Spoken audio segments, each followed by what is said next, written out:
n'a pas encore soufflé sa première bougie. Il est tout beau, il est tout neuf. Entre guillemets, évidemment, c'est le parc naturel régional du Mont Ventoux que vous allez nous faire découvrir ce matin, Tania.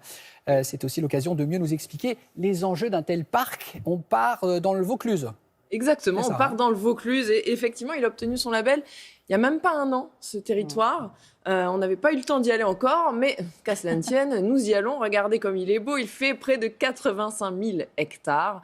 Un grand parc, un parc naturel régional. Alors si vous êtes comme moi, quand vous entendez parc naturel, vous entendez nature. Donc vous pensez, comme moi peut-être, qu'un parc naturel régional, c'est fait pour protéger la faune et la flore. C'est juste, mais pas seulement, loin de là. C'est un territoire qui protège son patrimoine donc naturel, mais pas que. Nous avons aussi l'agriculture qui entre en jeu, l'économie, les habitats, les villages, donc tout un tas de choses qui s'entremêlent et c'est ça qu'il faut harmoniser, des communes qui s'unissent autour d'une charte.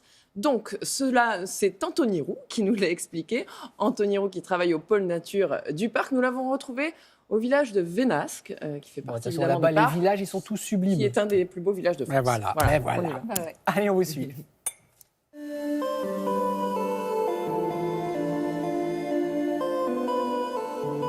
Anthony, aujourd'hui, le vent souffle sur le Ventoux. Oui. Je me demandais si le Ventoux, le nom venait du vent, justement.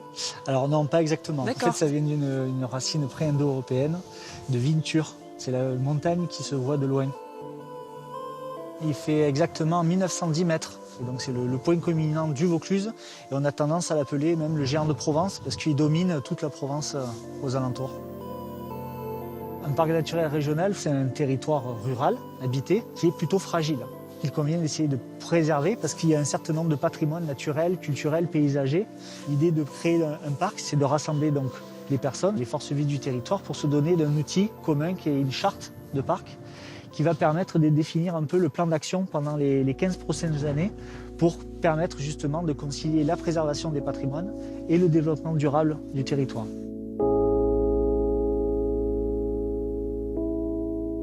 Donc là, on n'est pas au Japon, mais c'est des cerisiers en fleurs. Ouais, c'est beau, hein? Ah oui, c'est très beau. Alors là, une particularité de ce site-là, c'est d'avoir une imbrication justement entre parties de verger avec des cerisiers, mais aussi de la vigne à côté, des vieux amandiers. On appelle ça la mosaïque agricole, favorable à la biodiversité, puisque ça va être autant d'espaces où les espèces vont pouvoir nicher, se reposer, chasser, etc. Vous, votre métier consiste en quoi? L'idée du parc aussi, c'est de travailler justement avec les agriculteurs. Pour ça, on va essayer d'apporter une expertise, des avis, des conseils sur comment préserver tel ou tel site, telle ou telle espèce, tel ou tel paysage.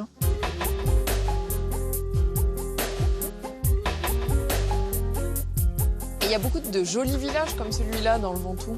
Oui, il y en a plusieurs. La plupart du temps, ils sont posés sur des éperons rocheux, comme les Ciseaux. Et ces villages, le parc s'occupe aussi de les protéger, de les aider.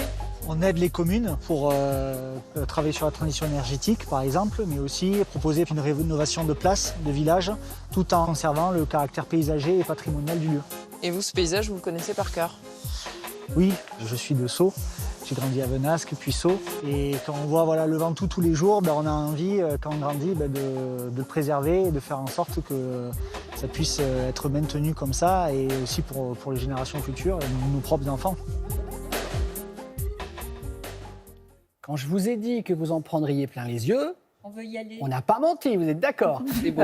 Que la saison, merci, le printemps, c'est génial. Là, Le les Ventoux, cerisiers. ça fait un bout de temps qu'il œuvre pour la protection de l'environnement. Ah bah Tania. oui, complètement. Déjà, en 90, le Ventoux est reconnu mondialement réserve de biosphère par l'UNESCO. Et ils ont continué, ils ont travaillé vraiment d'arrache-pied pour obtenir ce label maintenant de parc naturel régional. Ça concerne combien de communes?